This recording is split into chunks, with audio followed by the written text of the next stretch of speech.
I lied to the future last night.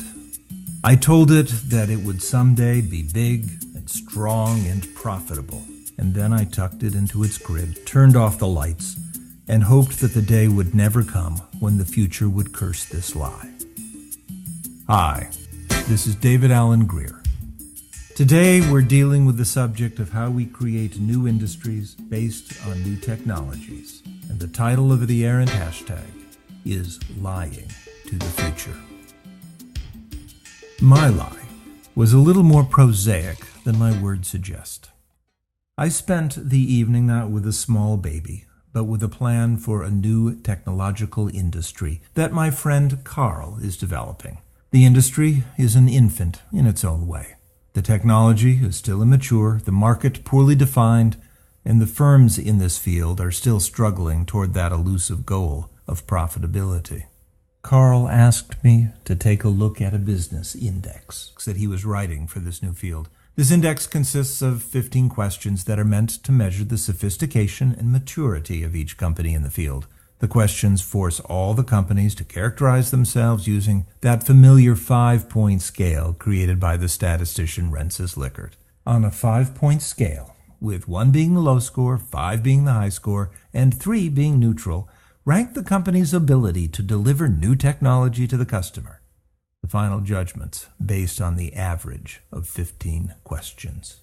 Industries, of course, are rarely static, but business indices tend to be fixed and immovable. Questions tend to be harder to move than bricks and mortar, more difficult to raise than capital. Such questions, which are formulated usually by a handful of pioneers, serve as standards and goals long after the answers to these questions become irrelevant to the industry. The companies in this industry will have moved to new levels of sophistication and be working on new challenges, but they still measure some of their success by how well they align with outmoded standards and goals. The questions that were a concern to me out of Carl's index were 6 that concerned software platforms. These questions are very important for today, as the industry has developed a dozen or so platforms that are largely incompatible. Each of these systems is the vision of a small group of developers freshly graduated from college or recently having bailed from a larger company that isn't to their liking. They have different features, different models, and implementations. Carl's new business index should really provide a gentle pressure for these firms to move their software toward a common model. In 2 or maybe 3 years, all the firms will have the same kind of answers to these questions. They'll check the same kind of boxes and will get the same kind of scores. At that moment, those 6 questions will lose their validity, and the index will lose some of its value. It will need to find other ways to distinguish the businesses in the field. Beyond my comments on that technology section, I really had little to say about the index. Carl has a lot of experience with these things and really knows how to identify the key elements of an industry.